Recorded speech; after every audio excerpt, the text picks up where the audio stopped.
Alright, welcome back to Roguetech, and welcome back to your first playthrough. So, right now, we just dropped out of a mission. We have a lot of good stuff in the Argo waiting to be put into mechs, but for now, as long as this financial report extravagant is going on, we're going to keep trying to drop on as many missions as we can, because the plan is to stop going extravagant and then travel. So, we want to make sure that we have enough to finish this financial report, which right now we have more than enough once more. But the goal here is to be able to drop it down probably just to normal expenditure and then travel while we build and repair and refit and have a good time doing it. Specifically, I'm going to look for a planet, a system that has more than just the Republic of the Sphere in it, because, as you've noticed, in New Home, we kind of have only been able to fight either against Republic of the Sphere or against planetary government. So, I'm going to specifically look for a system that we can get more than just planetary government and Republic of the Sphere. And in doing so, we're also going to possibly look at bumping up to maybe a slightly higher difficulty planet, so that with the difficulty variation that we have set, the default of 2, so each difficulty variation is half a skull, which means that whenever the contracts are generated for that planet,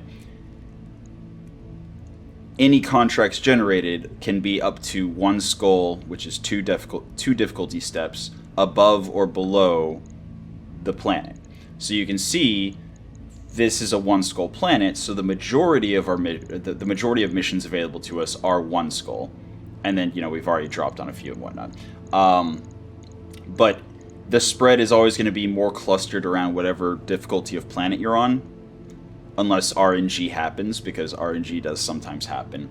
But generally, because of the way statistics work, the planet difficulty that you're on is going to be the more common difficulty, and then there will be less of the higher and lower skull, which is why there were only 2 half skull and only 1 2 skull missions generated this financial report on this planet. So I'm going to be looking for probably a 1.5 skull, maybe even 2 skull planet to kind of bump us towards the next difficulty bracket, while still, we've been comfortably dropping on 1 skull missions without any difficulty at all. So, having a 2 skull planet, for example, we'd still be getting some 1 skull missions we could take if we needed a quick little milk run. In any case, in preparation for dropping on another mission, and another hopefully, we need to get people out of fatigue, which we have, as long as we're not using Braver, we only need 3 days to get everyone else out of fatigue. And in 3 days, in 3 days we'll have the fire starter, I believe it's left torso and arm, I think, that we were repairing, so we'll have more work to do there. But the stealth and locust will both be up, which means that's probably what we're going to be dropping for the rest of the time we're on this planet, is the bushwhacker, the locust, and the stealth, along with our 3 vehicles. And yeah, that hopefully works. Or it could go horribly wrong and we could end up going on a mission that we shouldn't have and exploding, but that's just Roguetech. So I've set it up so we're repairing Firestarter, Stealth, Locust. The goal here specifically is to try to get the Firestarter done with this little partial refit that we did, and then fully repair it while we travel. We'll get to that when it's time to travel. But for now, we're just going to 3 days pass. 1, 2, 3. Alright. And we can check the status now of the Firestarter. It's getting there. It's getting there. So whenever we do repair it, we are looking at 9 more days and 205,000. This is kind of the reason I wanted to hurry up and get to this point, is so that we can see exactly what expenditure is to just repair it. And actually knowing that we're going to be putting the AP Gauss rifles into this thing, and those are very light weapon systems. I think we're going to go ahead and max the armor. Plus, worth noting, it has a built-in engine XL, meaning that we cannot replace it, generally. Let me check that before I say it with confidence. Yeah. So, Omnimechs, it's generally the gyro, the engine, and the engine core are all set for that Omnimech chassis, and you can't change them, you can't upgrade them, but it's fine because this thing has a 6'9" move sprint, which alone, okay, sure, except we can also give it the hybrid TSM if we wanted to, just, you know, hypothetically. So that would give us another 30 meters. So I think 180 would put us... I want to say 180 puts us just shy of 8 hex move, which is nice. It's very nice. So I think...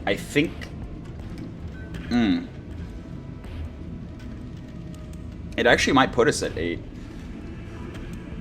In any case, we'll see. Yeah, I mean, 6 hex from 150 meters would seemingly indicate 25 meters per hex, which is also what the jump shows. But I don't know if that's rounded at all. But if it's not rounded at all, then yeah, another 30 meters will put us solidly at 7, possibly rounding up to 8 move. That's not even sprinting, that's just move. And the reason I'm talking about rounding up to 8 is if you're running downhill, if you're running on roads, etc., etc.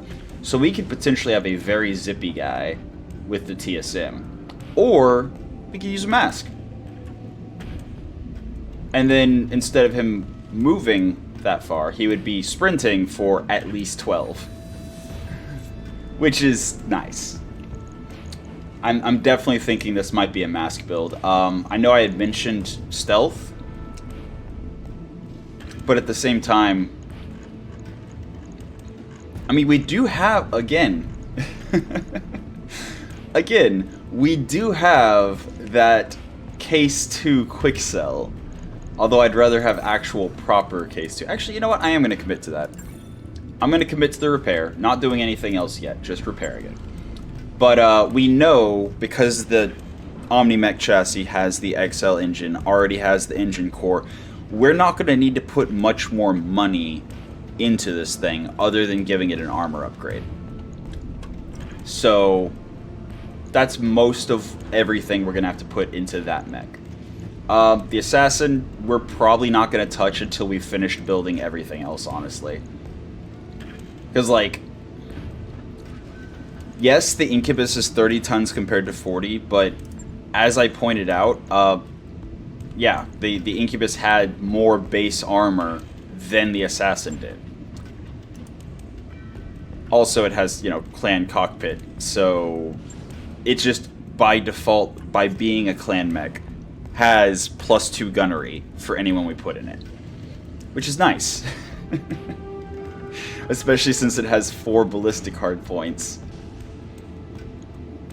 But no, we're definitely putting the AP Gauss rifles on the fire starter because, yeah, why have 4 AP Gauss rifles when you can have 6? Or maybe even 7 if we find another bin of Magpulse ammo. Or, not Magpulse, Magshot ammo. But yeah, so let's see, we have 2 double heatsink kits, 1 clan, 1 standard. So that would cover, I mean, the Lamb definitely needs a double heatsink kit just because Lambs generally are hot. We also would like to get another Lamb turbine and some other, you know, Lamb specific equipment if possible. But I think I would actually be focusing on building the Incubus before the Lamb, specifically until we get those other little niceties that are good to have on a Lamb, like the extra turbine. And with that out of the way, let's go ahead and check out which mission we're going to drop on today. So, I think I'm going to roll the dice a lot. I'm going to pick one of these 1.5 skulls, and they appear to be the same. Yeah. So, radio comm, strategic output, or outpost, interrupted mid-data stream. Okay. So, either way, we're going to be going into question mark, question mark, question mark, and either way, we're going to be against planetary government. So this is the most RNG mission you could ever drop on. We could literally drop, have nothing, go to the first point, have nothing, go to the second point, and have a lance of primitive, light and medium mechs attacking the base. It could be pretty low roll, but it could also, because it's planetary government, it could also be pretty high roll. But what I'm specifically looking at here is we have 627 max salvage and 1.5 million max payout. Which means, if we don't get wrecked, like this, it's such a gamble. Either way, it is such a gamble. Because, like, in this particular situation, on a blackout, against planetary government, again, we could face literally nothing worth taking. We could face 4 primitive vehicles, in which case our 521 is worthless. And it is possible. You can actually drop in a blackout against planetary government and face a bunch of guys driving trucks. Not even like armored personnel carriers, just trucks. They might have scary weapons, but it's still like... It is such a gamble either way. Best case scenario here, there's a clan mech or something, we get a ton of really good stuff. Or a lamb, or whatever. And worst case scenario, there's a bunch of junk, and we basically just get the 706,000 C-bills. Worst case scenario here, there's a lot of really cool, really good stuff, and we can only pick 2. But we're guaranteed 1.25 million. That's a full financial report plus travel expenses plus. And again, as I mentioned before with the breakpoints, it doesn't really make sense to pay the, 300,000? Almost 300,000 C-bills for 1 priority pick.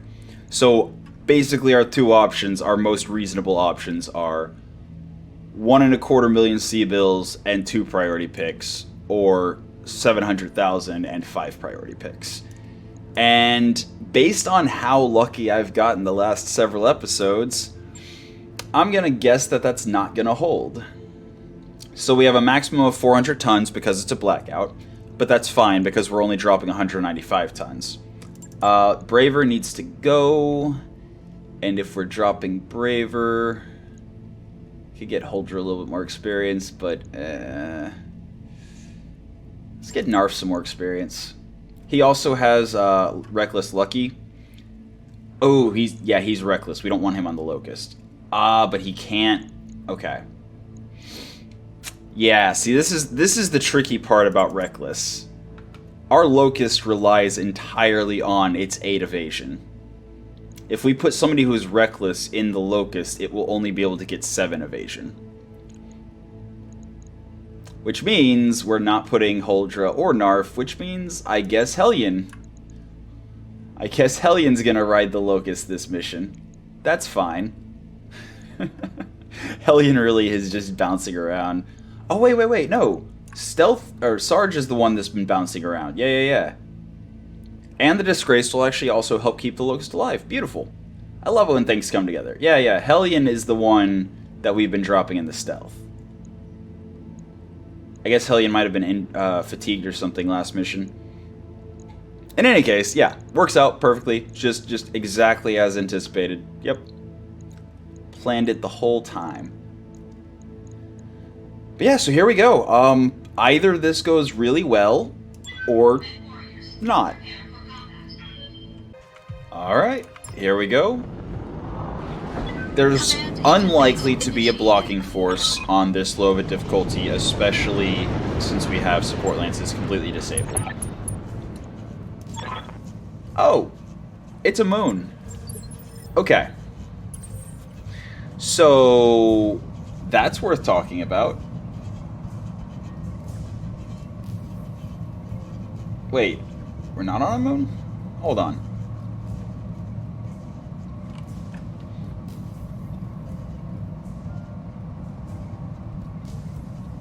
Oh, okay. So we might as well be on a moon. We're in a desert. That's on a windy desert day. So it's the normal 85% heat sinking. But apparently in heavy winds, land units take 10% more stability damage. The scatter on all weapons with scatter is increased by 15%. The amount of dust and particles flying around also reduces visibility and sensor accuracy by 10%.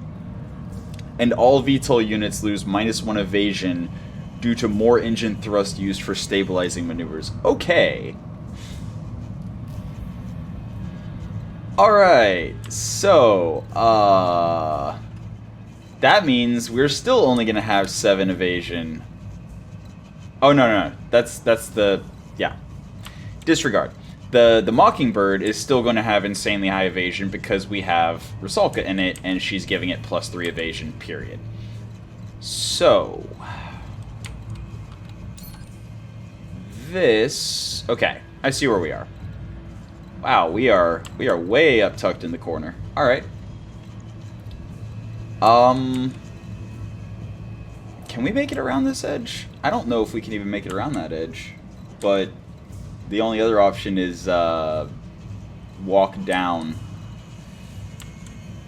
So I think that might actually be the play, because if I remember correctly, you can't actually make it through this little patch. You know what? I'll test it. Maybe they changed it. Maybe they added like 1 hex there of nav mesh. The stealth is over here on this chunk of rock. Wow. All right. So this is a chance to maybe talk about movement. Oh no, we can just move straight down. Okay, that's interesting. Wow, you can actually move over there? Huh.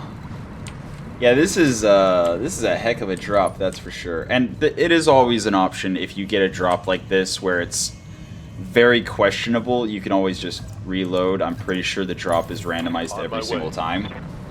Like I don't think it's randomized like what's it like when the missions generate. I'm pretty sure it's you get a random drop whenever you drop onto the mission. I don't know. I don't reload missions, so. But I think the like couple of exceptions I made last challenge run, I believe they did like drop in completely different places. I don't know. I don't pay attention to reloading much. What could I say? You betcha. I mean the Copperhead was able to make it through, so Move order received. I guess that's a thing. There. But yeah, you can see we're only getting 12 evasion instead of the usual 13 with Rusalka, which is fine. I hear ya.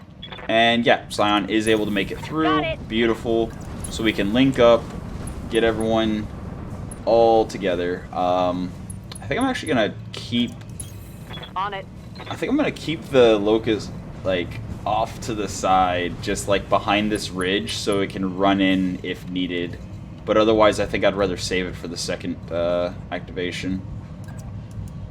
Then again, the second activation, if it is a defend base, if it's a defend base activation, Copy. then the Locust would be in imminent danger if it actually moved to engage.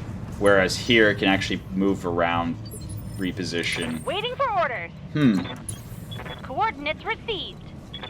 Yeah, I don't know. I actually, yeah, I guess it would be better to use the Locust here rather than wait.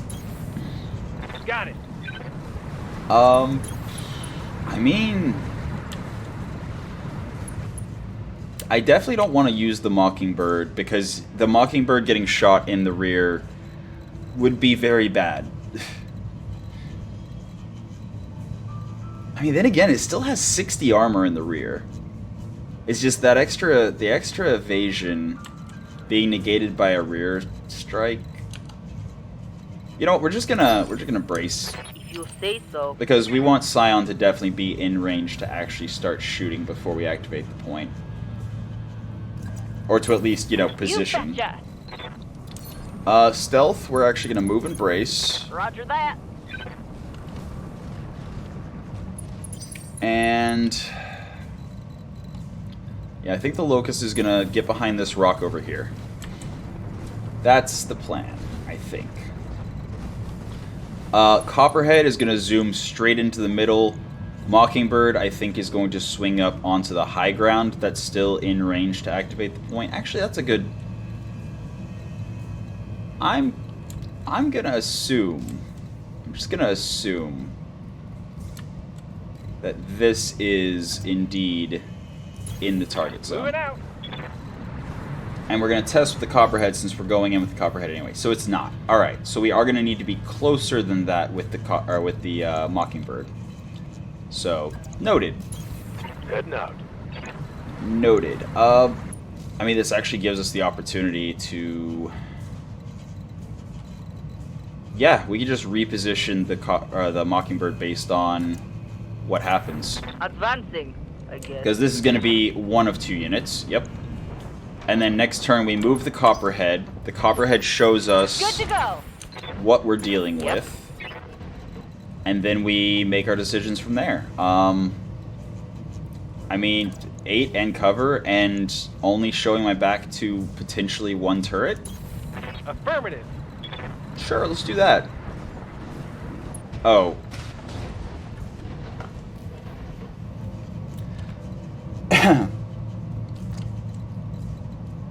Yeah, okay. You don't need to tell me twice. Alright, I feel silly. I mean, honestly, let's go ahead and get the 8 evasion. Why not? The Locust I definitely want behind one of these rock formations, though.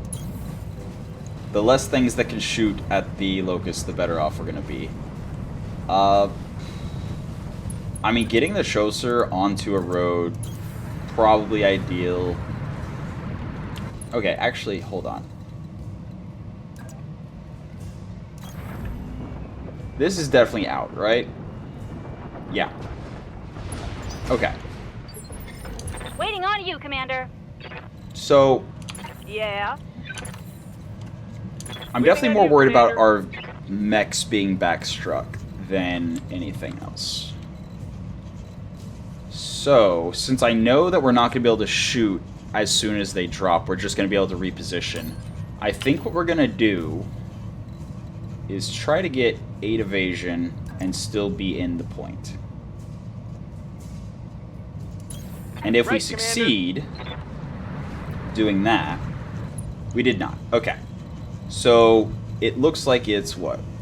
Somebody Yeah. with more movement. Okay. So we've got 1, 2, 3, 4, maybe 5 hexes that we can play with. Alright. Yeah, no, I'm gonna sprint for 8. Get in cover. Sprint for 6, get around this side. Locust, sprint for 8, get around this side. And I'm gonna laugh so hard if we actually don't have anything to do here. If actually, here's a chance. Coordinates. Is it 5 or is it 4? It is 5. Okay. So yeah, we're gonna next turn. We're gonna go in with the Copperhead. We know now that we need 5 hexes. So, 1, 2, 3, 4, 5. I think I'd rather have 7 and not have my back to any potential turrets. I didn't count that one, did I? It was the hex in front of it that I counted to. Okay, you know what? I'm not going to waste any more time on Right this. here. I've demonstrated if I had executed it correctly. Yeah? I demonstrated how to, you know, try to reduce the amount of surprise you're dealing with, but let's just go ahead and activate it with the Locust, no less. Boom, okay. Alright, turrets. Commander. So, our stealth cannot punch turrets that are on the little turret towers. That... it's fine. Definitely going to take the opportunity, though, to... move for 6? Yeah. On my way. Also, we have an LRM turret. A standard LRM turret, likely inner sphere LRMs, which means there is a minimum range that's like 6+ hexes. Massive minimum range, 120 meters. Oh no, it's 5 hexes, I think. And in any case, massive minimum range. Light sniper turret, likely an not LRM, AC2 or AC5. Light sniper turret, same, and light LRM turret. Okay, so if we hug the turrets on the far side, and we shoot the ballistic turrets first, we might be able to get out of this without taking any actual damage.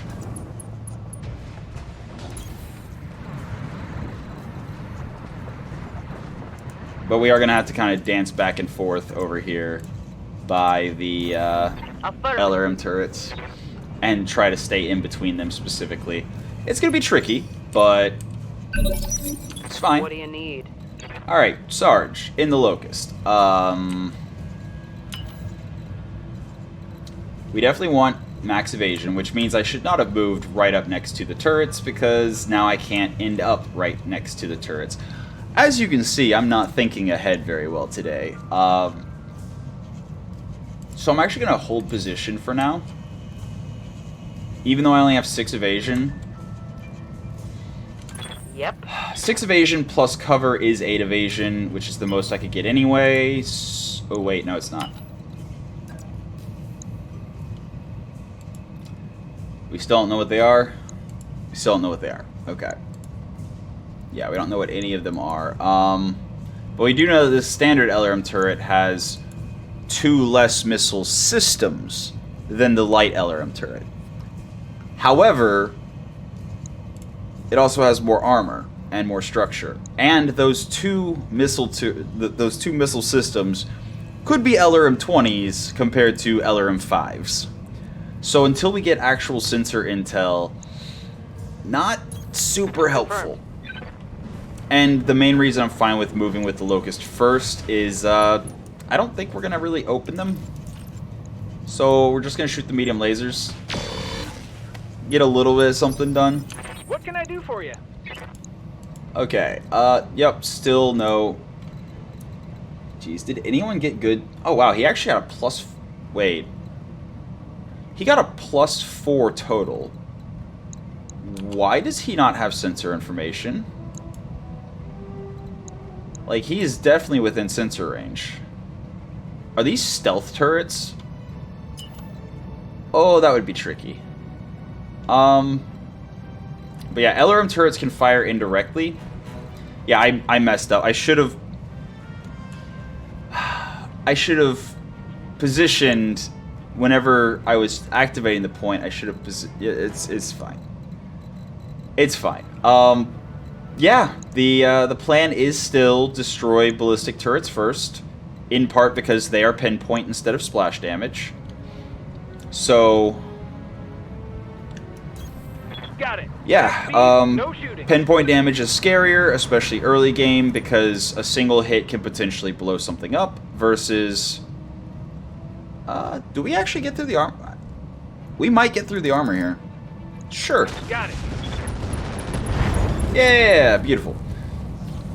Unfortunately, we did not see what kind of weapon it's I bringing. hear. But yeah, the pinpoint is going to be much scarier than the splash, even though, you know, there's potentially a lot more raw damage from the missiles. Okay. And yeah.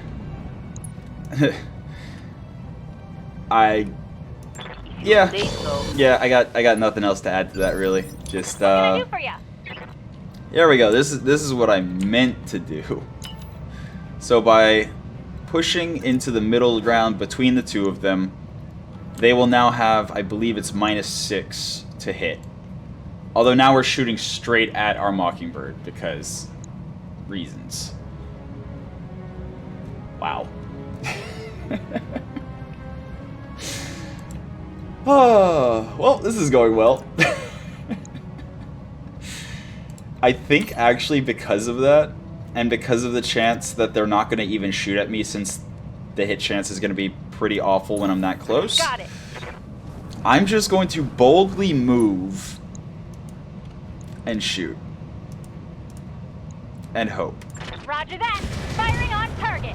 Well, Target destroyed. we did not destroy our Mockingbird. Okay. I completely forgot our Bushwhacker also has AMS, so unfortunately it has high explosive ammo. So it's best, since high explosive ammo fires half as many shots, but they do more damage per shot, they're actually better at intercepting larger missiles than they are at intercepting LRMs, which are the lowest hit point, largest volume. Well, MRMs are the largest volume, but largest volume per ton is, I believe, LRMs. Then again, I guess it depends. It depends. Clan LRMs definitely. MRMs, I believe, are heavier per missile tube than LRMs, but they only take a single hard point usually for a very large alpha strike. Don't quote me on that though. I'm listening. As you can see, it's been a heck of a day, so my words cannot be trusted. But here we go. I was not very scared of that missile barrage, but the heavier turret has not gone yet. And this would be a heck of a chance to shoot this other turret.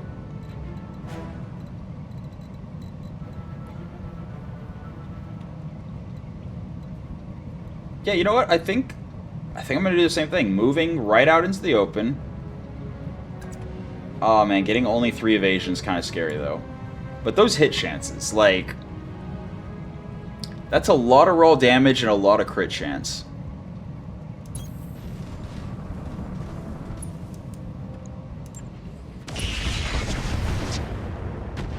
Not enough. Good to go. Okay. And once more, we're going to position. We are clustering up for stray shots wonderfully, but LRMs, unless they're firing dead fire, or if something has changed, can't stray shot. So it doesn't matter how close we actually are. Nice. Well, they could fire swarm ammo, which does an area of effect. Ow. Okay. I was correct. The standard LRM turret indeed fires more missiles per alpha. That's pretty scary. But that said, it has lower initiative, and it also is almost open, and we have a bunch of crit-seeking stuff. So I'm gonna do a bit of an about face, and do it the other direction now. Stand close to that turret, and shoot the other one. Special delivery. Alright, alright. Yeah, critical hit. We should be able to take here. them down without too much issue.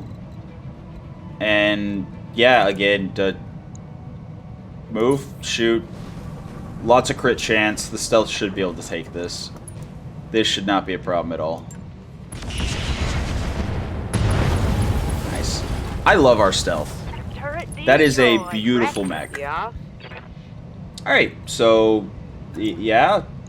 Locust hero mech. Locust hero mech. It's actually really nice that they shot nothing but the Copperhead, so we don't have to go into the second half with any concerns about our mechs at all. Cool. Alright, so there were turrets. Sadly, that does mean there might be some like XL engines and stuff on the board. But you can't really, like, destroy locations or anything with turrets, so it's kind of just RNG what survives the turret exploding. What? No. Let's see, I mean, yeah, we're just gonna move to the next point, and I can't think of anything to add on the way, so Good to I'll go. see you there. Commander? Alright, so here we go. I'm actually going to activate the point, or try to activate the point, with the Copperhead. Which is kind of risky, because the Copperhead's front is down to 35 health. And the front is where the crew compartment is. I've changed my mind. Good to go. I'm going to activate it with the Chaucer instead. I want to be able to see what we're up against Position confirmed. before I move my mechs into any particular position. Oh, right, it's at the end of the round anyway. Well then. That's fine. That's fine. You betcha. We're just gonna move and brace in the forest, and yeah. I could have sworn, you know what, they might have changed it. They might have changed it where it waits until you've actually gotten in and then ended the round. That would actually be it was very easy to trigger the trap and like only have one mech or unit only risk one unit or mech. Do we want 40%? I think I like 40% damage reduction. Moving. Mm-hmm. I think I like 40% damage reduction with the stealth. It's a chunky enough mech that it helps. Locust, Roger. just all evasion all the time. And the Copperhead, if they have indirect fire, I am actually gonna move it and face away. Got it. I can always run in with it and do a thing at some point, or whatever. Here we're gonna grab the highest ground we can while still getting 13 evasion. Right there. Beautiful. There. Okay. Okay. So now we find out what is it.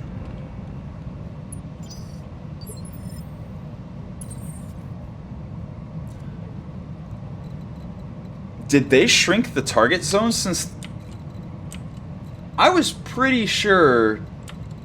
Or did this happen last time I dropped? Because I know I dropped on Blackouts since starting this playthrough. They might have changed it. Okay, okay, so what is the best way to go about this? I think still use the Chaucer. I think that is still the play. Cruise in with the vehicle. See what happens. Okay, so it is still when you get in, and it is just a much, much smaller radius. Okay. So that's what they changed. The distance, not the way it activates. Okay. So we can't see them because they haven't acted yet, and we haven't acted yet since they dropped. But the invasion force is almost always down here or over here. I hope that got through there. I might have moved the mouse too much. But yeah, either on this high ground here pushing down on the base, or on the low ground here pushing up on the base. But yeah, they do appear to be on the low ground side, so I think we're gonna give them a... Oh. Copperhead. Waiting for orders. Oh no, they don't get a turn yet. Or they do get a turn, but it's... Okay, we see them all now. Yes. Commando SP. And that was my graphics card chugging. Good times. Yeah, I don't know if I actually mentioned it in these videos yet. Yeah, I'm having a little bit of graphics card issue. Yeah, I'm working on it. If anything happens that prevents me from recording, I will definitely drop a post. But yeah, it's a thing. That Chameleon TRC 4B. I think that's the Hero Chameleon. Which is actually terrifying, I think. Okay. So that's a Clint 2-3T. I don't think that's anything too concerning. It's definitely not the Clint Eastwood, so no rack 20 here. Locust OP. I see. So we've got two 20-tonners that appear to be pirate tech. That's my guess, anyway. OP, pirate, SP, pirate. A Clint 2-3T, which nothing stands out to me. And I'm pretty sure the TRC-4B is one of the Hero Chameleons. Which is going to be super, super scary. And also is a 50-ton mech? Is it? I don't remember. It's been one of those days. So, how do... We can't sprint into the woods over there, so I think I'm just going to reposition into the woods over here so that I can push around the mountain either direction based on what they do. The stealth really wants to get in melee range, but also benefits from, you know, having stealth. So if they come up this path, the fastest intercept will be right here. And I can actually get 6 and cover. Yeah, let's do that. Affirmative. Let's do that. So we have 6 evasion, we have cover, we have stealth, and we have 40% damage reduction. So, should be pretty hard for them to hit. The Locust, I have no problem running off to the side. I'll do what It's going to be kind of difficult to get any really good positioning out of this. So, yeah. That should do it for that. Now let's see what they do.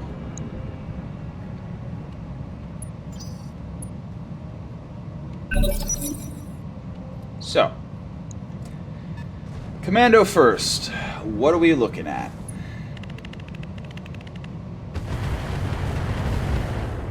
What?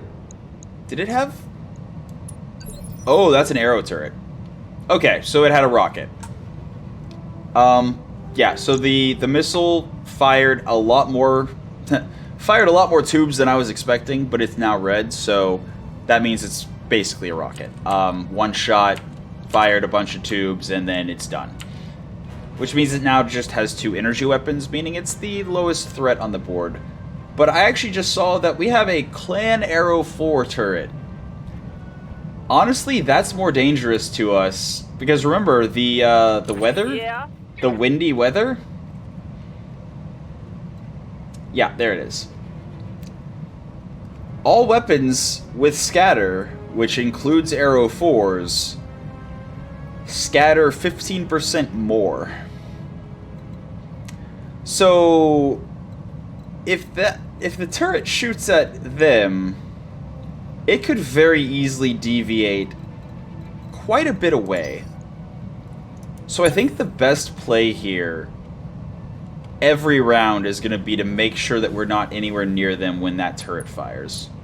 Because I'm literally more afraid of the arrow turret than I am of what they're carrying. And that's assuming, okay, this is a Calliope that has 2 busted LRMs and 2 medium pulse lasers. Worth noting, the Raker pulse lasers, they're like X-pulses in that they fire a single concentrated beam rather than... I'm pretty sure, yeah. Rather than firing multiple pulses, but they still get the pulse laser accuracy and evasion ignore. LB-20 turret. I am so much more afraid of our turrets than I am of anything the enemies have. Do we only have 3? 1, 2, 3.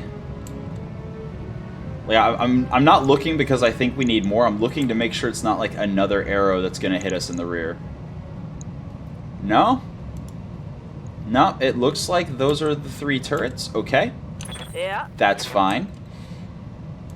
Yeah, like I said, I'm just going to wait till all of them have moved and then position accordingly so that that arrow turret hopefully won't hit us. What can I do for you? Also, I definitely don't want to be in between that LB-20 and anything it's shooting at. The pulse lasers aren't as scary because they're not 100 damage pinpoint. Oh, I can't get line of sight to anyone anywhere? Really? Okay. Fair enough. I mean... Again, I really don't want to be anywhere in between the LB-20 turret and the enemies. So I'm actually gonna, I think, push this way behind the turrets. Uh-huh. I just fire indirectly, or maybe even just brace, actually. 14%, yeah, I'm just gonna brace. What do you need? No need to rush things. The Locust... I don't want a whole lot of hesitation on the Locust, actually. I'm gonna just pull it back. Understood. And hopefully position it against this rock face where the LBX turret will not be firing past it, hopefully. Standing by. Alright, we can actually get a shot right in here with our Chaucer. Yes, it's on the literally least threatening enemy, but 57 damage pinpoint Shot. if it hit. Reporting negative damage. I mean, that might have actually been a kill if it had hit. The Mockingbird, I really hate to get the hesitation, but at the same time, I want to know where this arrow's going before I move in with either of the two people that are going to be going in close. So, yeah. Reserving that. Just forget it, Commander. Commander? Copperhead, we're just gonna... Ooh, actually, hold on. We can... Ooh, tricky. Yeah. So we have armor in our back and on our left side. No, right side. And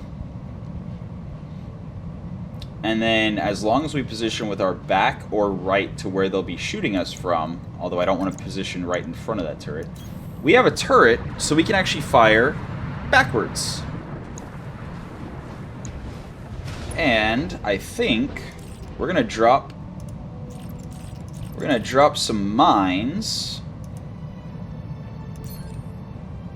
in front of where the commando's going. Roger that. In an effort not necessarily to... Oh wow, that's a heck of a variation. All out Yeah. SRMs, Commander. So that deviation, the arrows can be bigger. I was aiming at the road, it went over there. So if the arrow's shooting at them, it could easily hit us, where we are right now. But anyway, the idea was to put down an area of denial so that they hopefully, instead of trying to come up the road, go up past our LB-20 turret, which would be nice. I'm listening. And yeah, see what happens when the arrow turret blows up all of our mines. Oh no, it used... Okay. It didn't blow up all of them. But it also wasn't using a damage arrow. It was using a fire arrow, it looks like. And that's why it did, like, no damage, but all of a sudden he has, looks like maybe... Assuming single heat sinks, that's probably, like, 18 heat. I'm here. In any case, so now we know, Now we know. And we can actually start backstriking.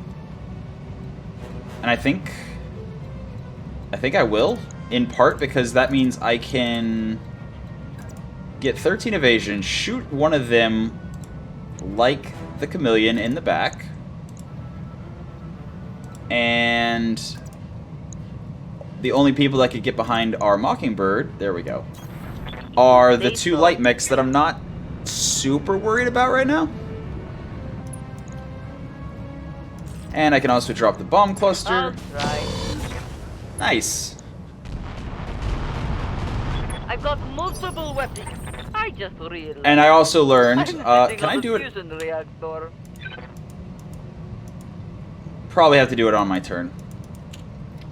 But yeah, so I learned, thanks to a comment, that you actually have to still drop the bomb cluster weapon mount after dropping the bombs to lose the penalty to movement. Commander. Okay. I cannot melee. See, this is the point. If I had that Indo TSM on the stealth, I would be able to turn it on right now to get that one extra hex to maybe be able to punch the chameleon. But right now it's just a charge if I wanted to go for it, which I don't. Also, interestingly, we can't get past them. So... Huh. My plan was to try to shoot them in the back with the stealth as well. Maybe I just pull back with the stealth. And then... if I only take damage on vehicles, we will have 0 repair time, 0 repair bills. Which means, when we go to repair, we can get work done on other stuff instead of repairing the mechs that we dropped. Locust. Commando. Okay, that's fine. I definitely need to kill that commando immediately, though. I hear ya. I need to kill the commando before the turret shoots at it. Because that would be a terrible, terrible time. And I think I am actually going to try the whole just not give them line of sight thing. On my way. Even though we're not getting the most evasion, if only the mechs that are hopefully about to die are able to shoot at us... Tell me what to shoot. Because I'm pretty sure they're all carrying, like, direct fire only. There's more where that came from. So, if they can't shoot at us, it doesn't matter if we don't have the most evasion. Orders. The Choser, I'm fine, actually. I'm fine with the Choser taking some shots. Commander should go down to the Locust, and Copperhead fires heat, so yeah, this is probably actually yeah. Let's move and shoot at the Locust to try to do something. Attacking from position. That's a hit. Oh wow.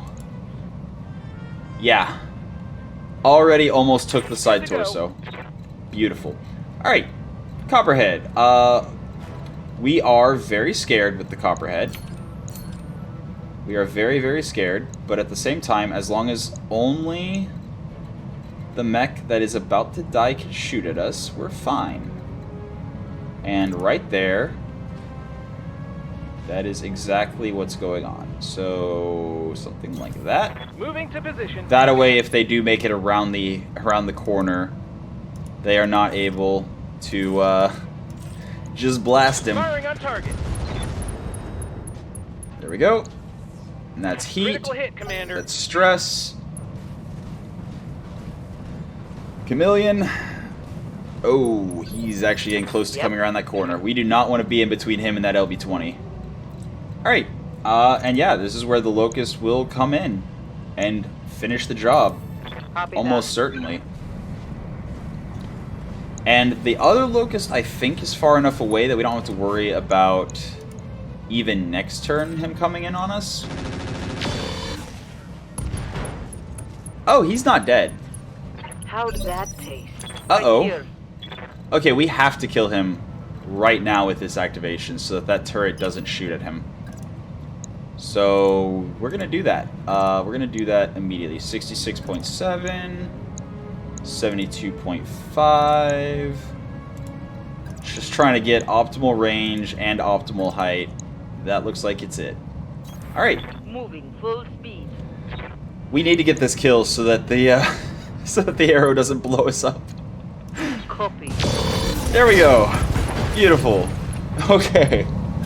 That was way too close. It took way more alpha strikes than I expected. Yeah.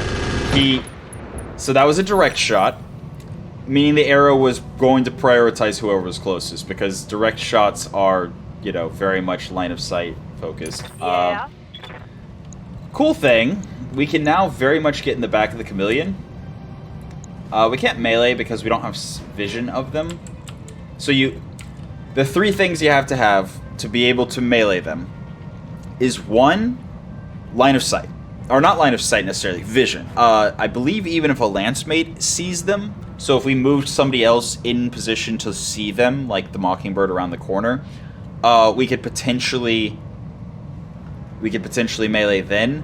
The second thing you need is the movement to get to them, which we do have the sprint, so we would be able to charge, but we would not be able to punch. And the third thing you need is an open, viable hex to melee from. So, if somebody, for example, jumped on top of a rock, you can't melee them. Like, even if you have a hex next to them that's underneath them on the rock, you can't melee them if it's not, you know, if it's not on the same level. So, with that in mind, knowing, first of all, that the arrow seems to be prioritizing the locust for some reason, knowing that the chameleon already has all of its back armor gone, and knowing that we can get into its back with 6 evasion and cover. But if we go here, okay.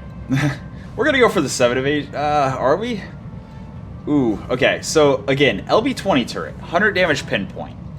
If this shoots at the Clint and misses and hits our stealth, we're in for a very bad time. So it might actually benefit me to hang way back and get less evasion. Again, getting less evasion might actually protect us from getting a stray shot. It's a risky call. It is a risky call, but I think, again, the thing I'm most worried about... Oh, we're out of range for the B-pod anyway. I think the thing I'm most worried about is that LB-20 coming at me. So I'm gonna try to not stand right on top of them. Also, if the arrow does, for whatever reason, fire indirectly... Hey, shooting the turret. Cool. Beautiful. But if the arrow does fire indirectly at them, I would really, really rather not be anywhere near them. Just in case. Just in case. And as much as I would love a backstrike, I'm not going to get, again, across an enemy mech from an LB-20 turret. Not happening. So, let's just get direct line of sight into his flank. Something like that. Yeah, sure. Got it. That'll do. I did move, right? Move self. Yeah, okay. Making sure I didn't sprint and get the -2 accuracy. Here we go. Okay. Get fired Oh. up. There's work to do. Alright, unexpected. Unexpected. Waiting for orders. I really need to kill this chameleon. This is the copperhead, though. Yeah, we're gonna... Ready for orders. I do not... Okay. I don't want to do anything until after the arrow turret goes. Except for, with Rusalka, fly behind... Yes, Fly behind the chameleon and try to get a kill. 28.7... 28.7. Is that really the best? Oh, right, we don't have line of sight right now, so it should update. If we fail to kill, and that LB-20 flies past him and hits Rusalka, we're in for a bad time. But I can't really swing like super wide around him. I have to basically hug right behind him. 28.7, 28.7. He hasn't acted yet. So... Accelerating to location. There's a chance that when he activates, he moves away from us. Maybe. Affirmative. Or we kill him. Beautiful. Alright. Mech destroyed. Right here. So... He already acted. I'm gonna let the turrets go. Whatever you say. And I'm gonna see if they kill him. And if they don't, then I'll deal with it. Okay. I'm listening. Cool.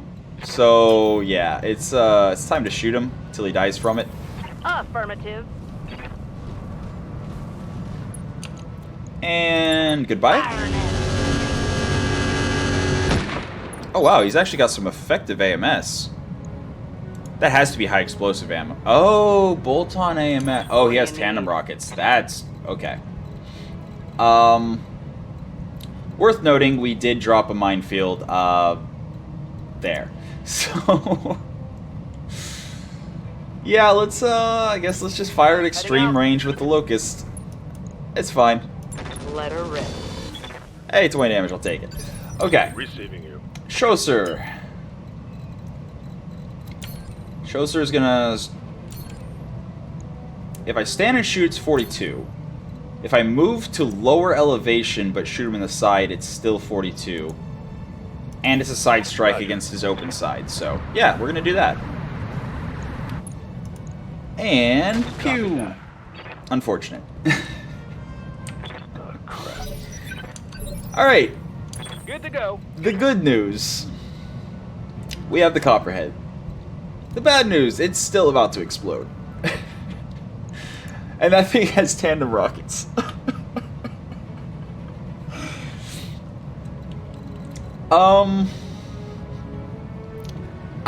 I think we're just gonna... You know what? Horik did his job this mission. I think he's just gonna take the rest of the day off. We can do this! Now, we should have initiative with, like, everyone.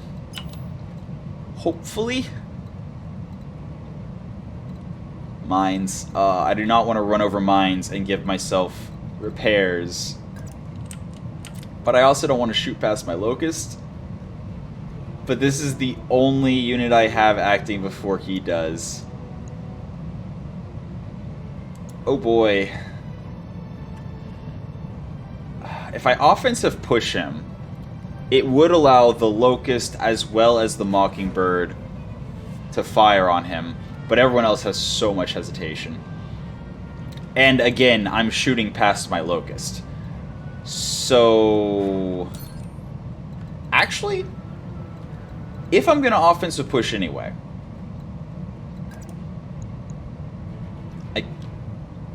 do I offensive push indirectly and position for a better shot? I mean, I might as well sprint. Oh, well, actually, wait. LRMs can't stray shot. Haha. So, those are our hit chances. There's a chance of killing, but at the same time, offensive push, it's basically guaranteed we're going to at least take off the side torso.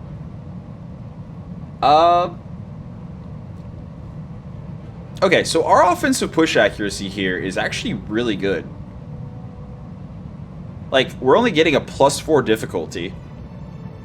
Now, that's partially because of Scion, and Scion just being, you know, good.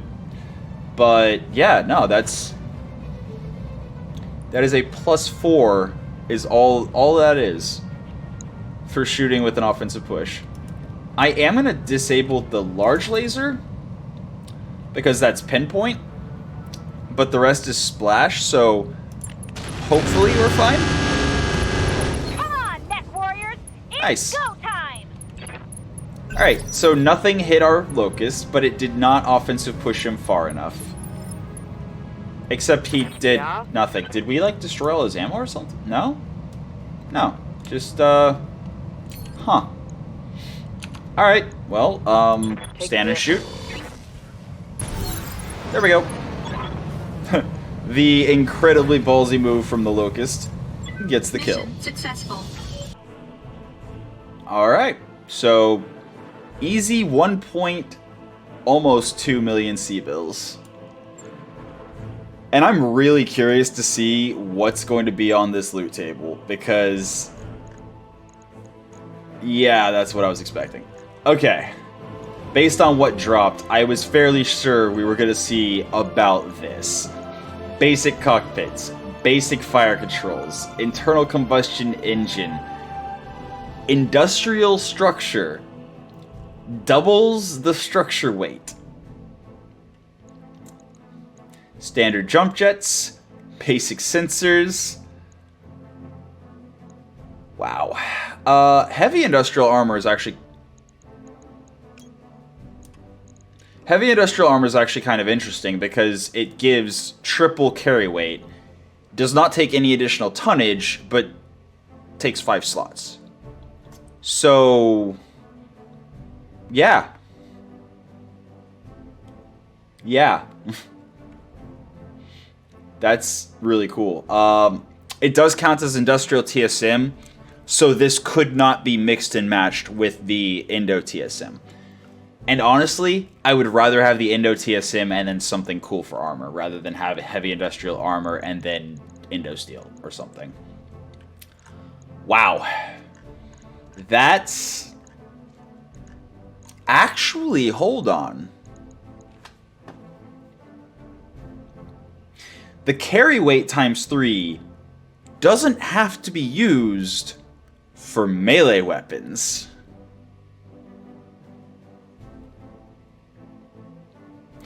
We could put this on a hunchback, 50-ton hunchback. And it would be able to, in one hand, carry what a 75-ton mech could carry. Total. And in the other hand, it could carry another of what a 75-ton mech could carry in total.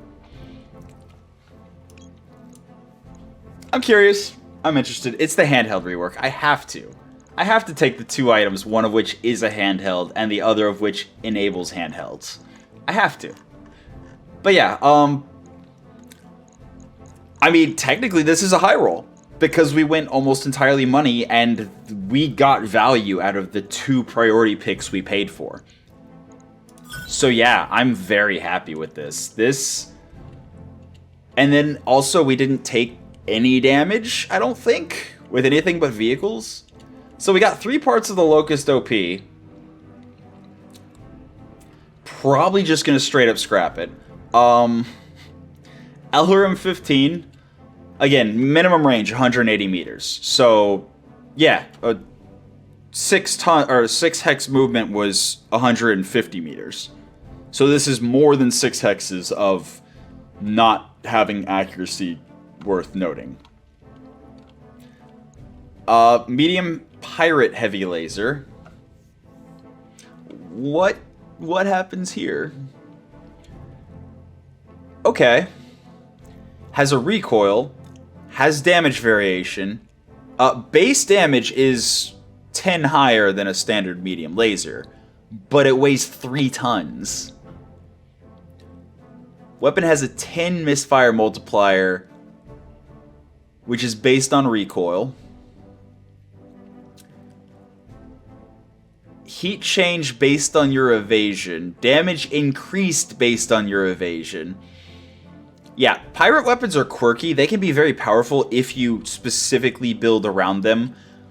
But no, we're not going to do that.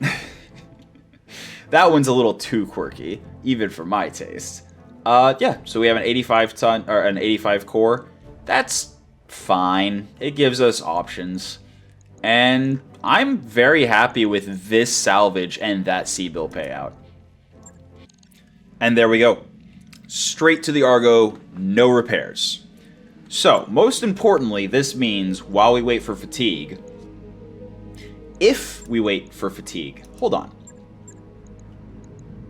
Right now we have 2 Mechwarriors available. Specifically Mechwarriors, not vehicle pilots. We get another Mechwarrior up in 1 day. But it's 3 days for other vehicle... Okay, yeah. No, we need to wait 3 days.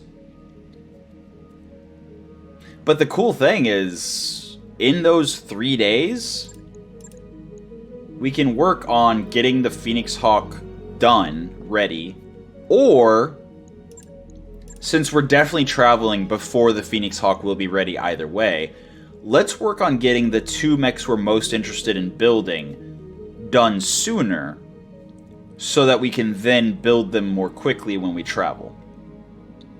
And then obviously, once we start traveling, the Phoenix Hawk will be the highest priority to be ready by the time we arrive at whatever planet we arrive, since the system we're going to travel to is unlikely to be much more than 15 days away. But that's extravagant speeds. I still think this is the right play. Is it? I'm going to ponder on it, and I'll let you know what I decide next time. For now, that's been your episode of Roguetech for the day. I hope you enjoyed it, and until next time, have a good one.